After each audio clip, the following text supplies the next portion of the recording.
Hi there, I'm Yuri Nikolski, and in this video, let's walk through how an imaging exam actually flows through the main IT systems in radiology, from the moment a doctor orders a scan all the way to the final report.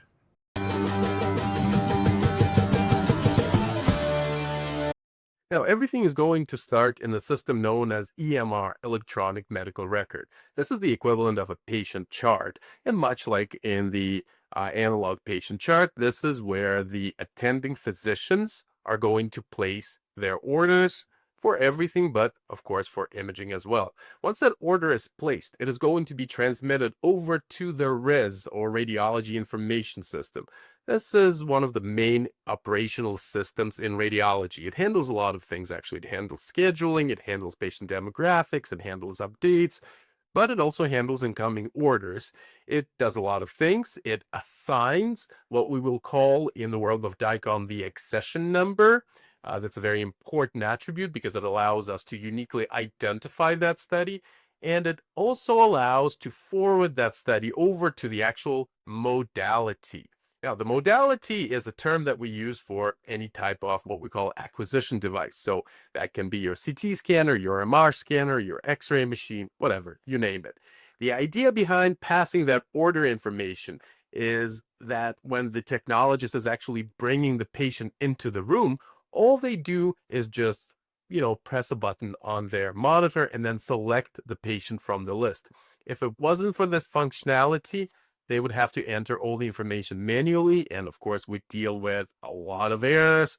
The workflow would be significantly impeded. So as you can imagine, this is a pretty significant step.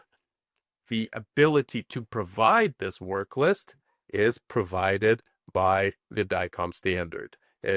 Hence, it's even termed DICOM modality work list. Well, the next step is to actually image the patient, right? That's what this is all about. So we're going to image the patient, and then we're going to send our images using DICOM standard over to the PACS, the Picture Archiving and Communication System. Think of PACS as the centralized hub for imaging. Now, ultimately, we can think of it as an evolved film library because for sure PACS is where we store the images. But as with everything, once you digitize it, a lot of doors to new functionalities open, and PACS most certainly was not an exception. In addition to storing the images, it is also capable of producing what we call the reading work list. Now, that part's super important because this is how now the radiologist, the physician that's going to be interpreting the images, are going to be finding their studies that they need to report on today. The radiologist, in turn, is going to sit in front of their PACS login.